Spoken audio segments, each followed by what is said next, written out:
జిల్లా కేంద్రం అలాగే ఉంది. ఈరోజు 2002లో జిల్లా కేంద్రం 26 జిల్లాల కేంద్రంగా ఏర్పాటు చేసింది గత ప్రభుత్వం, మా ప్రభుత్వం. అందులో భాగంగా రాయచోటిని కూడా జిల్లా కేంద్రం చేసుకోగలిగినాం. ఈరోజు ఆ రోజు 23లో గౌరవ పెద్దలు అందరి సమీక్షంలో ఒక నోట్ తయారు చేసి ఏ రకంగా జోన్స్ బైఫర్కేషన్ చేయాలా అని చెప్పి దీన్ని గెజిట్ తేవాలని చెప్పి 23లో మేము పంపించిన దాన్ని 25లో కేంద్ర ప్రభుత్వం ఆమోదం తెలిపి ఆ గెజిట్ కూడా ఇచ్చింది. ఈరోజు ఈ రాష్ట్ర ప్రభుత్వం 2025 డిసెంబర్ 31న కొత్త జిల్లాల ఏర్పాటు 28 జిల్లాలని చెప్పింది. మరి ఇంతవరకు ఆ గెజిట్కి సంబంధించింది మాట్లాడలేకపోతున్నారు. 26 జిల్లాల గెజిట్ ఇప్పుడు ఎందుకు అమలు అవుతుంది అన్నటువంటిది ఆలోచన చేసుకోలేకపోతున్నారు. కనీస పరిజ్ఞానం లేనటువంటి ఈ వ్యక్తులు అస్తవ్యస్తంగా వ్యవస్థను దారి చేసి ఒక ప్రాంతాన్ని అన్యాయం చేయాలని చూస్తున్నారు తప్పితే నిజంగా వీళ్ళు ఏది కూడా సరైనటువంటి రీతిలో చేయాలన్నటువంటిది ఏ రోజు ఆలోచన కలగదు. ఈరోజు కేంద్ర ప్రభుత్వం గెజిట్లో ఉన్న దాని ప్రకారమే ఉద్యోగస్తుల బైఫర్కేషన్ జరుగుతుంది. జోన్స్ ప్రకారంగా జోన్ 4లోను జోన్ 5 మన అన్నమయ్య జిల్లా ఏదైతే గతంలో ఏర్పడిందో అదే గెజిట్ కింద వచ్చింది. మరి దాన్ని అలాగే కొనసాగించాలి ప్రభుత్వం. కలెక్టర్ని తిరిగి ఇక్కడే పెట్టేటువంటి కార్యక్రమం చేపట్టాలి వెంటనే. ఎస్పీ గారిని ఇక్కడికే ఆల్రెడీ ఆఫీసెస్ ఎస్టాబ్లిష్డ్ ఉన్నాయి కాబట్టి ఆ గెజిట్ ప్రకారంలో ఉన్నటువంటిది కేంద్ర ప్రభుత్వం కూడా అదే గెజిట్ ఇంకా పరిగణలోకి తీసుకోనుంది కాబట్టి ఈ రాష్ట్ర ప్రభుత్వం కూడా 28 జిల్లాలను గుర్తించలేదు కాబట్టి ఇంకా అది అఫీషియల్ కాలేదు కాబట్టి అంతకుముందు హెడ్ క్వార్టర్ రాయచూటిని కొనసాగించే విధంగా ఈ ప్రభుత్వం ప్రయత్నం చేయాలని చెప్పి గట్టిగా డిమాండ్ చేస్తున్నాం. మీరు తప్పిదం చేశారు, ఇప్పుడైనా సరైన మార్గంలోకి రండి. మీరు చేసిన తప్పిదము గెజిట్ కూడా మీకు ఇంకా లేదు. 28 జిల్లాలకు సంబంధించింది 26 జిల్లాలకు సంబంధించిన గెజిటే ఉంది. అంతకుముందు ఉన్నటువంటి అన్నమయ్య జిల్లా రాయచూటి హెడ్ క్వార్టర్స్గా ఉంది. ఇక్కడి నుంచే యుద్ధ ప్రతిపాదన కలెక్టర్ రెసిడెన్స్ కూడా కంప్లీట్ చేశాం. కలెక్టర్ గారు కూడా ఇక్కడి నుంచే వెళ్తున్నారు. ఇవన్నీ పరిధిలోకి తీసుకొని కలెక్టర్ ఆఫీస్, ఎస్పీ ఆఫీస్ ఇక్కడే పెట్టాలని చెప్పి గట్టిగా డిమాండ్ చేస్తున్నాం. వీళ్ళ యొక్క ఆలోచన ఏ రకంగా ఉంటాయి అంటే డెవలప్మెంట్ పైన చూసుకుంటే స్వయాన రవాణా శాఖ మంత్రి ఆయన కంట్రోల్ ఆర్టీసీ ఉంటుంది. బస్ స్టాండ్కి వచ్చింది రోజుకు ఒకసారి వచ్చింది 4 ఫోటోలు వేస్తూ ఉంటారు వీడియో. నేను రోజు చూస్తాను బస్ స్టాండ్ ఎప్పుడు వస్తుందప్ప తొందరగా చూద్దామని.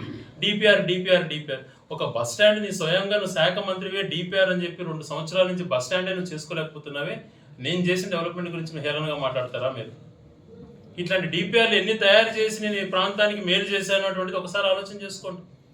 ఒక బస్ స్టాండ్ స్వయంగా మంత్రిగా ఉండి మీ శాఖలో ఉండి మీ కింద అధికారులతో ఉండి డిపిఆర్ కోసమే ఇన్నేళ్ళు బస్ స్టాండ్ మొదలుపెట్టడానికి సమయం తీసుకుంటున్నారే.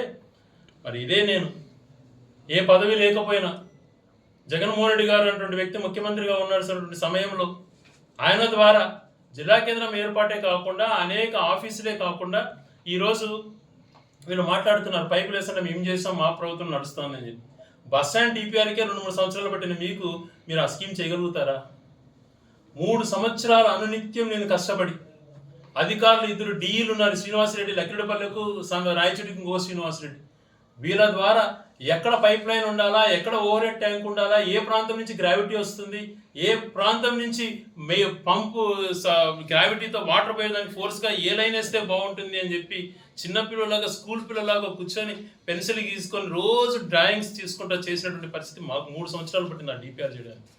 ఆ పని జరిగితే క్రెడిట్ చోరీ ఏం చేస్తారు? బస్ స్టాండ్ డిపిఆర్కి 3 ఏళ్ళు పట్టిన వాళ్ళు మీరు ఆ స్కీమ్ చేయగలుగుతారా?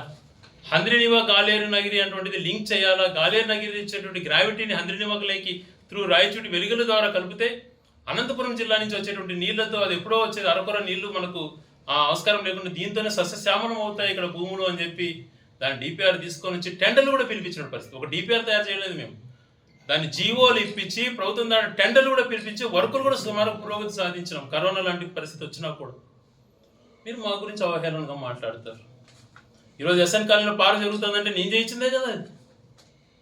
నేను కష్టపడి ఆ రోజు టవర్ క్లాక్ అక్కడ కడదాము అని చెప్పి అందరినీ కన్విన్స్ చేసి ప్రజాసంపర్కంగా పోవాలి, టౌన్లో అన్ని కూడల్లో సుందరీకరణ జరగాలి అని చెప్పి నేను ఆ రోజు అవుట్ ఆఫ్ ఫండ్స్ తీసుకొచ్చాను. అదే పని మున్సిపాలిటీలో ఆర్థిక వనరులు సరిగా లేవు, ఆర్డర్లో ఫండ్స్ ఉన్నాయి, దాన్ని వేరే ప్రాంతానికి పోకుండా రాయచూడికి తీసుకురాగలిగాను. ఎంఐసి లేఅవుట్ చేస్తే దానికి రోడ్ వేస్తేనే అక్కడ భూములు తీసుకున్న వాళ్ళకు మంచి జరుగుతుంది, అక్కడ పొలాలలో కూడా వాళ్ళు ఆర్థిక అభివృద్ధి చెందుతారు అని చెప్పి 9 కోట్ల రూపాయలు అక్కడ రోడ్డు వేయించినటువంటి మార్గం కూడా ఒకసారి ఆలోచన చేయమంటున్నాం. ఇవన్నీ ఎట్లా జరిగాయి అన్నటువంటి ఒక పని చేయాలంటే ఒక సంకల్పం ఉండాలి. శిల్పారామం దాదాపుగా ఇది ఒక షేప్కి తీసుకొచ్చాను. పనులు కూడా మొదలెట్టించి భూములంతా కూడా మార్క్ చేసేసి ఎంతమంది ఎంత ఒత్తిడి చేసినా కూడా ప్రభుత్వానికి సంబంధించిన భూములు గట్టిగా ఉండాలని చెప్పి ఆలోచన చేశాను. ఆ రోజు నేను బోర్డులు పెట్టించిన పుణ్యానికి ఈరోజు మీకు మీ వెతుక్కోకుండా ఆ బోర్డులు పెరిగేసేసి ఆక్యుపై చేసుకుంటున్నారు, దాంట్లో పురోగతి సాధిస్తున్నారు.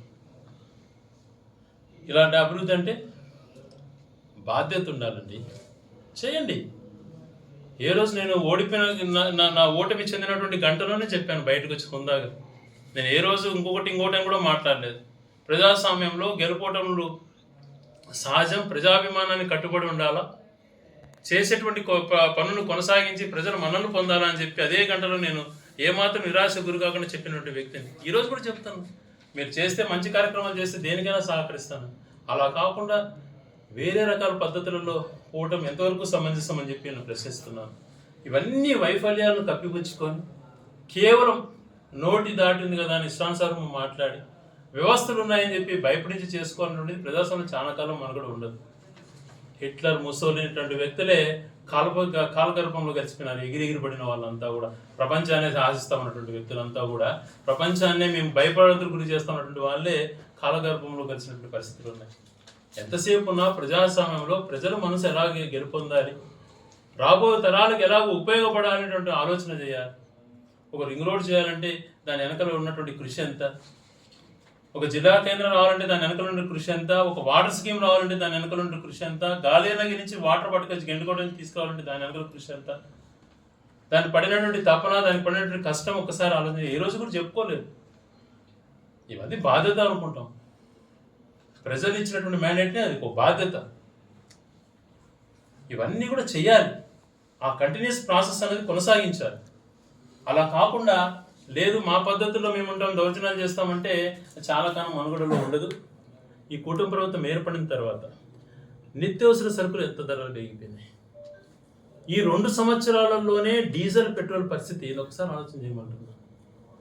ఒక నెల రోజుల్లోపే 10 రూపాయల దాకా తీసుకుపోయినారు, పెంచేశారు.